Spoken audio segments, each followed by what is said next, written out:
lo posible y Dios hará lo imposible. Es la verdad que quiero compartir con ustedes en este tiempo de la palabra. Haz lo posible y Dios hará lo imposible. Si yo hago lo posible, Dios se encarga de hacer lo imposible. Ese es el título de lo que te quiero compartir en los próximos minutos. Sé que Dios va a hablar por medio de su palabra y va a ministrar tu vida. Cuenta una historia, y voy a empezar con esto hoy, que en un pequeño pueblo empieza a darse un inicio de una fuerte lluvia que no cesaba. Yo creo que algunos con otra versión en algún momento nos habrán conocido algo de esta historia, pero en ese pueblo pequeño se inicia esa fuerte lluvia. Eran 3 días y la lluvia no cesaba y no cesaba. Ya el pueblo estaba literalmente inundado, completamente inundado por la lluvia. Las unidades de rescate de una o de otra manera habían venido, habían rescatado a muchas personas, y la verdad es que habían hecho una excelentísima labor rescatando a muchas personas del pueblo por una inundación que les tomó de sorpresa a toda la gente de aquel pueblo. Sin embargo, dentro de toda la gente que habían rescatado y salvado, había un hombre que se quedó en casa. No lo rescataron, no lo vieron. Ese hombre decía: ¿cómo hago para subsistir? Yo creo que Dios tiene cuidado de mi vida y sé que Dios algo va a hacer. Ese hombre ideó subir al techo de su casa. Cuando ese hombre sube al techo de su casa, era el único lugar en ese momento que no estaba inundado. Las aguas no habían llegado todavía a ese nivel. Ese hombre, mientras está ahí en el techo de la casa, viene un bote, porque lo lograron divisar. Y viene un bote, y donde llegan los del bote dicen: venimos a rescatarlo, venimos a ayudarte, vamos, te vamos a salvar. El hombre se vuelve y le dice: gracias por haber venido, pero yo confío en el Señor, creo en Dios y sé que Dios va a venir a rescatarme. Los del bote insistieron, no hubo manera, se tuvieron que ir, y el hombre ahí se quedó, esperando y confiando en que Dios lo iba a rescatar. Pasaban las horas, las aguas seguían subiendo, ya las aguas literalmente habían llegado al techo, estaban subiéndole a él. Las aguas estaban llegándole ya a la cintura a este hombre. En eso viene otro bote, ya a altas horas de la noche, y le dicen: ya, Señor, lo queremos ayudar, venimos a rescatarlo. El hombre les agradece, les dice: sí, estoy en un grave peligro, pero yo confío en mi Dios y sé que mi Dios me va a rescatar. Oiga, no hubo forma de bajar a este hombre del techo de su casa. Él decía: no se preocupen por mí, estén tranquilos, Dios a mí me va a salvar. Y el hombre se quedó ahí en el techo de su casa, se quedó orando. O sea, no estamos hablando de una persona carnal, estamos hablando de una persona espiritual. El hombre se quedó orando en el techo de su casa y alabando y adorando al Señor mientras el bote se alejó poco a poco. ¿Qué sucedió después? La lluvia no se detenía. Amanece. Ya habían pasado varias horas y ya el agua literalmente le estaba llegando al cuello, como algunos se sienten emocionalmente en su vida a veces, con el agua hasta el cuello. Y el hombre sentía que se ahogaba, pero el hombre seguía orando. De un momento a otro se escucha el sonido de un helicóptero donde viene, y los del helicóptero llegaron, se posan encima de él, le lanzan una escalerilla de esas de helicóptero y le dicen por la bocina: Señor, hemos venido a rescatarlo, siga las instrucciones que nosotros le vamos a dar para poder rescatarlo y que usted suba al helicóptero.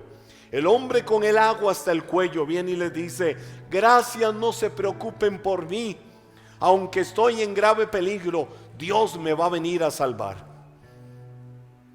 No hubo manera de que rescataran a aquel hombre. ¿Qué sucedió? El hombre murió. El hombre muere y era hijo de Dios, nacido de nuevo, lavado por la sangre de Cristo. un cristiano confeso.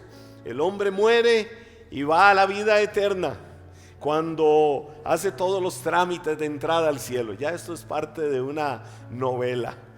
Hace los trámites de entrada al cielo y cuando entra va directo a la presencia del Señor. Se posa frente al Señor y le dice a Dios: Dios, estoy triste. Fuera de toda la alegría de estar aquí, estoy triste porque yo era un hombre de fe. Era un hombre que confiaba plenamente en ti. Señor, di mi vida por tu obra allá en la tierra. Di testimonio de Cristo. Hablaba a la gente de ti, Señor. Dios, ¿por qué si yo confiaba en ti permitiste que yo muriera avergonzado allá en la tierra? Cuando en medio de esa inundación a uno y a otro le decía que tú ibas a venir a rescatarme. El Señor se vuelve y le dice: hijo, yo también me alegro de que estés acá, bienvenido. Pero hijo, mientras estabas allá y confiabas en mí, yo respondí a tu oración. Tú tenías que hacer la parte posible, yo hacía la parte imposible. Hijo, te mandé 2 botes, te mandé un helicóptero para que te rescataran y para que vieras mi mano sobre tu vida y no perecieras, y a ninguno atendiste. ¿Qué te quiero decir con esto? A veces nosotros queremos dejar en las manos de Dios lo que en la vida nos corresponde. Hay cosas que nos corresponde hacer en la vida. Hay cosas que somos nosotros los que tenemos que hacerlo. Y creemos que es Dios que desde el cielo va a extender literalmente su mano y nos va a decir: hijo mío, aquí estoy para rescatarte. No, Dios usa diferentes maneras. Dios usa diferentes formas para venir a rescatarnos, para venir a ayudarnos, para venir a solucionarnos las diferentes situaciones de la vida. La máxima que tenemos que aplicar en cada uno de nosotros es: tú encárgate de lo posible, que Dios se va a encargar de lo imposible. Cuando yo me encargo en mi vida de lo que es posible, de lo que a mí me corresponde, voy a confiar plenamente de que Dios hace su parte. Lo que yo no puedo hacer, lo que para mí es imposible, para Dios sí será posible. Pero yo tengo que hacer mi parte. Creo que cada uno de nosotros fuimos creados con dones. Tenemos dones dados por Dios. Tenemos habilidades que Dios a cada uno de nosotros nos ha dado. Es más, tenemos, y el salmista lo decía, Salmo 138, Él cumplirá su propósito en mi vida. Cada uno de nosotros estamos en este mundo con un propósito de Dios. Si la idea de Dios hubiera sido que nosotros en la vida, ya porque somos sus hijos, le delegamos a Él todo y Él se encarga de hacer absolutamente todo en nuestra vida, no nos hubiera dado las habilidades, no nos hubiera dado las destrezas, no nos hubiera dado los dones, no nos hubiera dado el carisma, la inteligencia y tanto que Dios nos ha dado en esta vida para que nosotros lo desarrollemos. A veces creemos que Dios tiene que hacer todo en nuestra vida. A veces pensamos que Dios tiene que encargarse de todo porque yo confío en Él. Hay una frase que no es bíblica, es de los abuelos: a Dios rogando y con el mazo dando. Es que yo he escuchado gente que dice, como dice la Biblia, a Dios rogando y con el mazo dando. No, la Biblia no lo dice, pero podemos parafrasearlo. O como dice la Biblia, ayúdate que yo te ayudaré. Ninguna de las dos es bíblica. Pero si nosotros la parafraseamos, eso nos puede llevar a pasajes, por ejemplo, como Josué capítulo 1, verso 9. Mira que te mando que te esfuerces y seas. Yo no puedo ser valiente si primero no me he esforzado. Cuando yo quiero ser valiente en algo, primero tiene que haber esfuerzo. Un deportista, por ejemplo, para desarrollar valentía y para desarrollar ánimo y para desarrollar su espíritu atlético, su espíritu competitivo en la actividad que realice, primero tiene que haberse esforzado. ¿Dónde se esfuerza? En los entrenamientos. ¿Dónde se esfuerza? En los sacrificios. ¿Dónde se esfuerza? En la negación a sí mismo. ¿Dónde se esfuerza?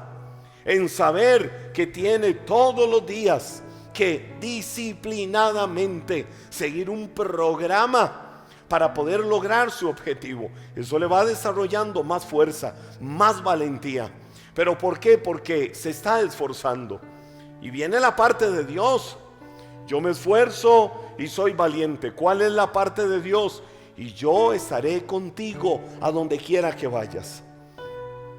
La más maravillosa promesa que nosotros podemos tener en la vida es que donde quiera que nosotros vayamos en el camino de nuestra vida, la mano del Señor va con nosotros. No se va a dormir el que guarda nuestra vida. Siempre va a estar a nuestro lado el que cuida nuestra vida, el que cuida nuestro camino, y nunca se va a dormir. Nunca se va a apagar. Nunca se va a detener. Dios siempre estará despierto, guardando y cuidando la vida de cada uno. Pero tenemos que nosotros hacer la parte que a nosotros nos corresponde. Por eso Dios está esperando que nosotros usemos lo que Dios nos dio para usar. ¿Cuáles son tus talentos? ¿Cuáles son tus habilidades? ¿Cuáles son tus destrezas? ¿Cuáles son las facilidades que tienes en la vida? ¿Qué es lo que Dios te ha dado? ¿Cuánto estás desarrollando? ¿Cuánto estás ejercitando todo el potencial que Dios te ha dado en la vida para sacar de ti lo mejor? Habrán cosas que no podrás hacer. Habrán cosas que no podrás lograr por ti mismo, pero ahí es donde nos damos cuenta que entra la mano de Dios y Dios se encargará de hacer lo que yo no puedo hacer. Cuando hay algo que sé que yo no lo puedo hacer, ahí es donde tengo que decir: aquí es donde me toca darle lugar a Dios, para que Dios entre y Dios haga lo que yo no puedo hacer, y mis caminos sigan siendo caminos de fructificación, caminos de prosperidad, y llevarme Dios a donde Él quiere llevarme. Lo bueno de Dios para mi vida continuamente es darme lo mejor de Él. Pero no puedo esperar que en automático el tubo de la bendición de Dios se abra para todo lo que quiero. Yo tengo responsablemente que hacer mi parte. Cuando yo llego entonces al punto de lo imposible, al punto donde diga Dios, ya no puedo, entonces es donde entra en acción el poder de Dios sobre nuestra vida para darnos lo imposible. Te voy a decir algo: que nosotros le pidamos a Dios, que cada uno de nosotros le digamos a Dios que haga por nosotros lo que por su mano poderosa Él nos ha dado y nos ha capacitado para hacer, es tentarlo y es retarlo.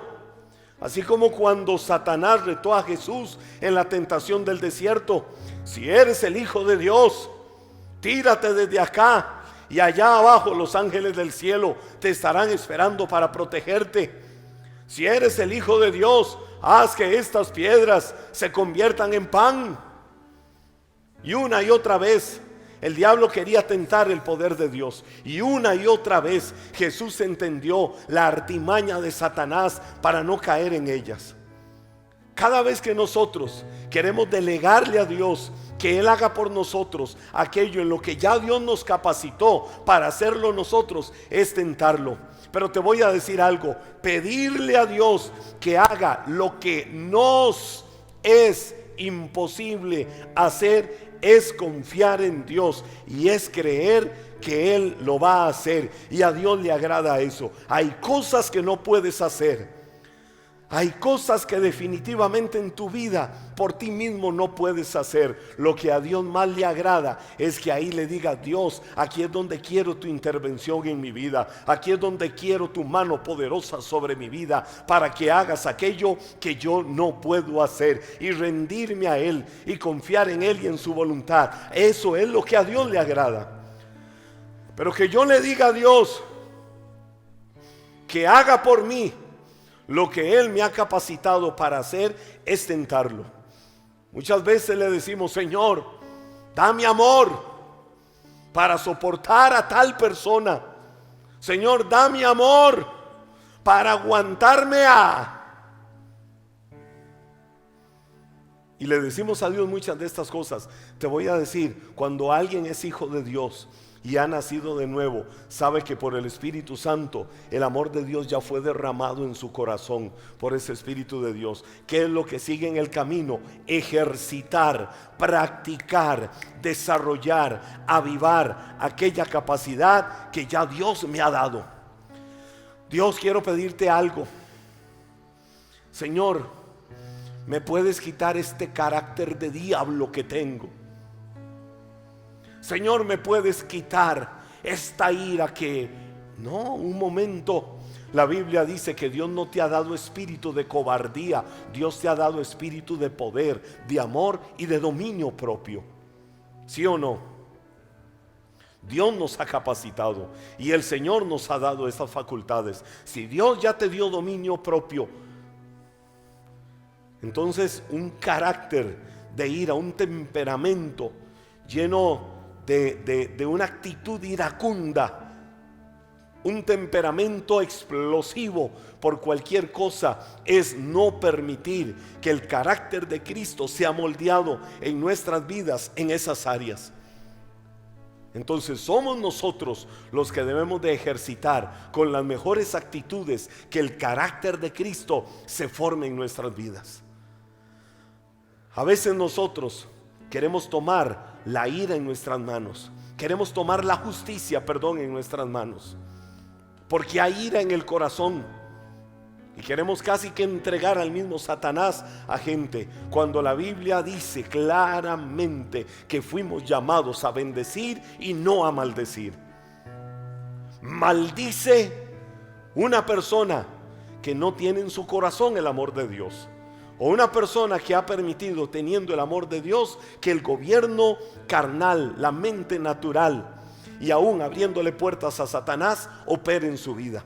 Pero ya tenemos capacidades. Entonces hay cosas que no se las podemos pedir a Dios, porque somos nosotros los que tenemos la capacidad para hacerlo de parte del Señor.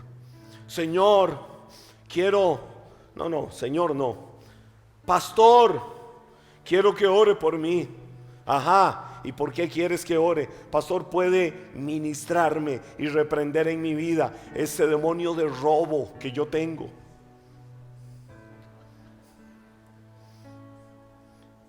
¿Ese qué? Ese demonio de robo. Y el demonio diciendo: qué raro, yo siempre el que paga los platos rotos en todo. Siempre tengo que pagar los platos rotos en todo. Todo es el diablo, todo es Satanás, todo es el demonio, todo es hasta cachudo, me dicen algunos, solo porque Hollywood inventó una figura diciendo que ese era yo, con cachos. El del tenedor aquel, hasta un tenedor le pusieron, el tridente. Ese se lo puso Hollywood. Satanás, el de la Biblia, es un ángel que, dice la Biblia, se viste como ángel de luz. Y no sale con una cara de monstruo para asustar. No, se viste como ángel de luz. Él busca lo que para tu vida es hermoso, de alguna manera, para buscar golpear. Entonces, muchas veces decimos eso: y sáquenme este demonio de robo. Han nacido de nuevo. Pastor, yo sé que usted tiene autoridad, usted es un hombre ungido, usted vive a otro nivel, pastor, usted es casi angelical, usted anda como en una nube. Ahí si supiera que la gracia de Dios la necesitamos todos, que la gracia de Dios para vivir en este mundo victorioso no depende de no estar subido acá. El que se sube a estos lugares y viene con esa actitud de cuidado se me acerca, porque si usted no anda bien, el fuego y la unción de Dios que está sobre mi vida lo puede consumir. ¿Sabe qué? Se lo voy a decir en tico, este es un ridículo, porque todos dependemos de la gracia de Dios y todos necesitamos ejercitarnos en la gracia de Dios. Y todos necesitamos crecer y fortalecernos en la gracia de Dios. Pero cuando yo le estoy hablando de aquel que viene y dice: sáquenme este demonio de robo, ¿qué le dice la Biblia al nacido de nuevo? El que robaba, ¿qué tiene que hacer? Vaya para que lo ministren y: demonio de robo, suéltalo. No, la Biblia dice: vaya, trabaje, haga con sus manos lo que es bueno. Y por cierto, comparta con el que tiene necesidad. Eso dice la Biblia. Demonio de mentira, suéltalo. No, la Biblia no dice que ese es el ejercicio para que alguien sea liberado de la mentira. La Biblia dice: el que mentía, no mienta más. El que mentía, no mienta más. Entonces, ¿qué? Hable con su boca la verdad. Sencillo.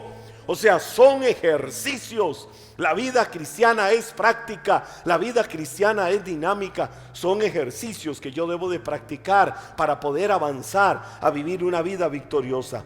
Les voy a decir algo. Jesús, cuando resucita a su amigo Lázaro, Jesús le pidió a la gente que estaba ahí. ¿Recuerdan ustedes la historia de Jesús y Lázaro? Jesús va y le pide a la gente que estaba ahí después de que resucitó a Lázaro que lo desataran, que le quitaran las cuerdas, lo que lo tenía amarrado. Ahora, Jesús lo pudo haber hecho. Yo me pregunto, ¿por qué Jesús, si entró a la tumba de Lázaro, un cuerpo que hedía, que olía mal, por qué Jesús no le quitó las amarras a Lázaro como lo hizo cuando él mismo posteriormente resucitó, que se quitó sus propias vendas? Y cuando yo veo esta historia de que Jesús no lo hizo, te voy a decir algo. La parte de quitarle las vendas a Lázaro, que ya había resucitado, era para los que estaban ahí. Jesús hizo su parte. La parte de Jesús era resucitarlo. La parte de los que estaban ahí era que hicieran lo que podían hacer. Te pregunto, ¿la gente podía resucitar a Lázaro? Nadie podía. Perdón, nadie podía resucitar a Lázaro. ¿Quién podía resucitar a Lázaro? Lo podía hacer Jesús. ¿La gente podía quitarle las vendas a Lázaro? Sí, la gente podía. Entonces Jesús le delegó al hombre hacer lo que él puede hacer. Él se encargaba de hacer lo que para el hombre es imposible. Dice la Biblia en el Evangelio de Juan, capítulo 11, los versículos 43 al 45. Evangelio de Juan, capítulo 11, versos 43 al 45. Entonces Jesús gritó: Lázaro, sal de ahí. Y el muerto salió de la tumba con las manos y los pies envueltos con vendas de entierro y la cabeza enrollada en un lienzo. Jesús les dijo: quítenle las vendas y déjenlo ir. Al ver lo que sucedió, muchos de entre la gente que estaban con María creyeron a Jesús. Wow, te voy a decir algo. El Señor no llegó a Lázaro inmediatamente a su muerte.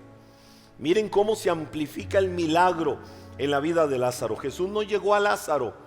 Cuando veo este pasaje, inmediatamente. ¿Cuándo llegó Jesús a Lázaro? 4 días después Jesús llegó a Lázaro. Ahora, él sabía que aunque para muchos ya no había nada que hacer, un cuerpo inerte después de 4 días metido en aquella tumba, un cuerpo que hedía.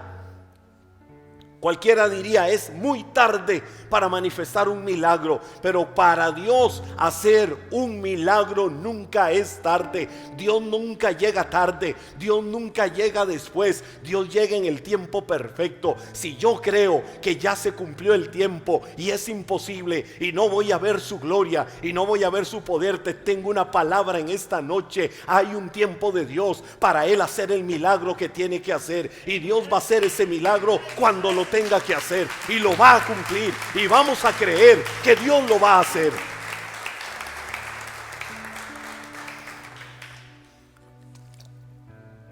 Hay personas que piensan que ya no hay solución. Hay personas que piensan que ya no tienen esperanza. Hay personas que creen que todo se acabó, que se acabó el tiempo, que ya nada puede provocar una reversión. Te voy a decir algo: para Dios no hay imposibles. Cuando yo veo esta historia, digo: wow, Señor, aquí está lo que estamos hablando. Yo puedo hacer lo natural, tú te encargas de lo sobrenatural. El caso de Lázaro a mí me inspira para ver tres cosas, te las menciono. Número uno, debemos orar. Di conmigo, debemos orar. Debemos de orar. Dilo en tu corazón, yo debo de orar. Antes de que Dios, la Biblia enseña, antes de que Dios pudiera venir a resucitar a Lázaro, que tenga que ser resucitado en tu vida.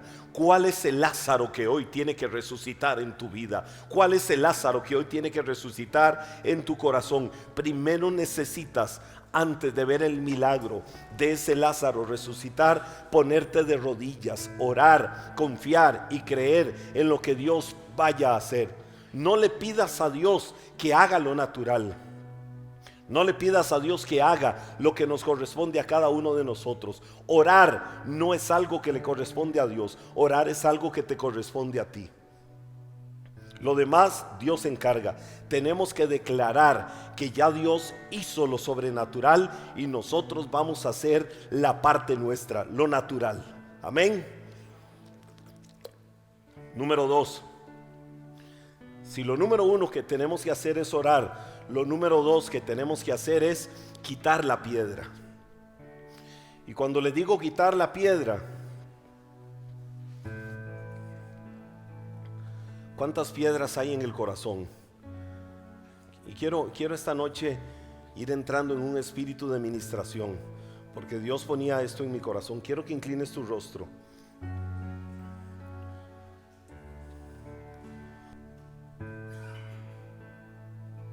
Para nosotros quitar la piedra del corazón, esas piedras como la que Jesús quitó de Lázaro, esa piedra puede ser la actitud incorrecta de tu corazón. Esa piedra puede ser la falta de fe. Esa piedra puede ser que hay temor en tu corazón. Esa piedra puede ser que hay algo que está estorbando para que puedas ver tu milagro y para que puedas ver la intervención de Dios en tu vida. Si quieres ver cambios en tu vida, necesitas entonces empezar a hacer cambio. Ahí en tu secreto, ahí en tu intimidad, dile a Dios: Dios, ¿cuál es la piedra que tengo que quitar? El paso número 1 es orar. El paso número 1 es doblegar tu corazón. El paso número 1 es que tus rodillas se vean puestas delante de Dios, y tus rodillas puestas delante de Dios en una actitud de humillación te lleven a ver todas aquellas piedras que deben de ser quitadas en tu vida, todas aquellas piedras que te impiden ver al otro lado donde está el Lázaro de tu vida resucitando. Dile en tu corazón al Señor: Dios, ¿cuál es la piedra que tiene que ser removida en mi vida hoy? ¿Cuál es la piedra de las excusas? ¿Cuál es la piedra de los argumentos? ¿Cuál es la piedra de la justificación que me está deteniendo y que me ha impedido una y otra vez poder ver tu milagro? Señor, doblego mi corazón para orar delante de tu presencia y para que sean quitadas las piedras de la incredulidad, las piedras del temor, las piedras de la angustia, las piedras de las excusas. Y luego de que quitamos esas piedras, quiero que te veas, quiero que hoy te veas delante del Señor así. Es el tiempo de que quites las vendas. Es el tiempo de quitar las vendas. Lázaro tenía 4 días de estar muerto. Es seguro que Lázaro literalmente apestaba. Su cuerpo apestaba muy probablemente después de 4 días de estar muerto. Pero aún así vino una orden de Jesús. Y la orden de Jesús fue: quiten las vendas para que Él pueda irse en libertad. A partir del momento en que hacemos lo posible, que es orar, humillarnos, doblegarnos delante de la presencia de Dios, empezamos a ver cuáles son las piedras que tienen que ser removidas, cuáles son las piedras de tu corazón que tienen que ser quitadas. ¿Cuáles son las piedras de tu corazón que te están impidiendo ver la gloria de Dios? Quitadas las piedras, vas a empezar a ver a Lázaro al otro lado. Y cuando veas a Lázaro de tu vida, vas a darte cuenta que es el tiempo de resucitar. Empieza a quitarle esas vendas, empieza a quitarle las vendas. Las manos de ese Lázaro estaban atadas, las manos de ese Lázaro estaban ahí amarradas. Esas vendas están significando todo aquello que te corta la prosperidad, que te corta la bendición de Dios sobre tu vida en todo lo que hagas. ¿Qué te está cortando la bendición de Dios? ¿Qué está deteniendo que veas la manifestación del poder de Dios en tu vida? Quítale las vendas a tus manos, quítale las vendas para que puedas avanzar y tomar, extendiendo tus manos para ver la gloria de Dios en tu vida. Por el Espíritu de Dios, hay muchos que hoy están estancados porque están atados. Hay muchas personas atadas, atadas a vicios, atadas a adicciones, atadas a amargura, atadas a odio, atadas a avaricia, atadas al materialismo, atadas a los afanes, atadas al miedo a enfrentar muchas cosas.